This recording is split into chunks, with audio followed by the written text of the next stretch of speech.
antara kaisar dengan para rohib sesat ini mengadakan konspirasi untuk menghancurkan gerakan revolusi Tauhidullah. Tercatat dalam sejarah bagaimana Nabi Yahya alaihi salatu wassalam menjadi korban pembunuhan dari ambisi Herodes, sang gubernur Romawi. Assalamualaikum warahmatullahi wabarakatuh. Pola manajemen konflik diterapkan pula oleh para kaisar Romawi ketika menghadapi potensi kekuatan keagamaan. Secara prinsip sebenarnya kekaisaran menganut paham sekuler. Hanya saja ketika secara statistik kekuatan keagamaan berpotensi merongrong kekuasaan, maka para kaisar secara adaptif mengakomodasi kekuatan agama menjadi bagian dari kekuasaan kaisar. Sejatinya kekaisaran dalam pandangan dan sikap keagamaan cenderung ke arah paganisme yang menganut paham politeisme yang diekspresikan ke dalam bentuk dewa-dewa. Para dewa divisualisasikan ke dalam berbagai bentuk patung-patung.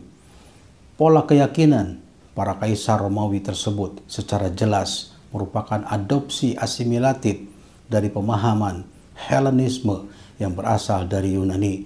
Tentunya sudah dilakukan berbagai perubahan dan disesuaikan dengan kondisi Romawi pada saat itu.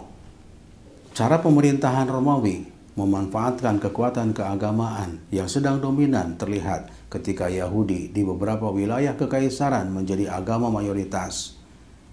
Hubungan antara kekaisaran dan Yahudi jelas-jelas dalam bentuk saling memanfaatkan.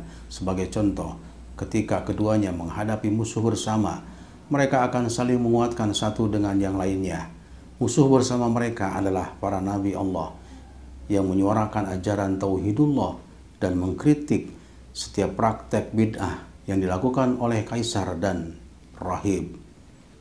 Gerakan revolusi total yang digelorakan oleh para nabi menjadi ancaman serius bagi kelanggengan kekuasaan para rohib dan kaisar. Antara kaisar dan para rohib mengadakan berbagai konspirasi untuk menghancurkan gerakan revolusi Tauhidullah. Tercatat dalam sejarah bagaimana Nabi Yahya alaihi salatu wassalam menjadi korban pembunuhan sadis dari ambisi Herodes, sang gubernur Romawi. Sedangkan bapaknya Nabi Zakaria alaihi salatu wassalam, para sejarawan berbeda pendapat apakah wafatnya sama dengan putranya menjadi korban pembunuhan. Begitu pula apa yang dialami oleh Nabi Isa alaihi salatu wassalam, di mana ketika Nabi Isa alaihi salatu wassalam berdakwah di Bait Al-Maqdis pada hari raya Yahudi, menjadikan rohib bid'ah marah, kemudian mengadukannya kepada Pilatus, sang gubernur Palestina. Setelah Pilatus mendapatkan laporan fiktif dari Rabi Agung Kayafas, kemudian pada akhirnya Pilatus mengeluarkan fatwa kepada para pembesar Yahudi untuk menjatuhkan vonis mati kepada Nabi Isa alaihi salatu wassalam.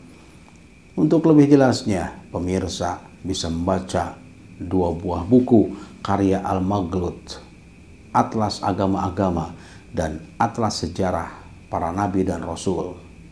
Untuk mencegah berkembangnya ajaran tauhid yang dibawa oleh Nabi Isa alaihi salatu wassalam, pihak Yahudi secara terus-menerus membuat berita-berita bohong terhadap Nabi Isa alaihi salatu wassalam beserta pengikutnya.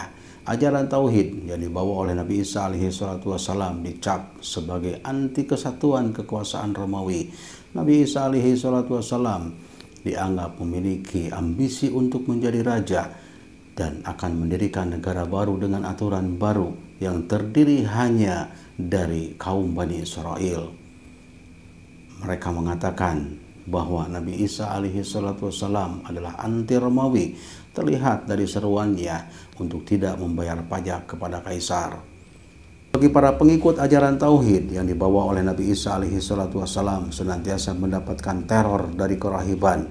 Mereka dipaksa untuk menyembah para kaisar dan pahlawan Romawi layaknya menyembah Tuhan.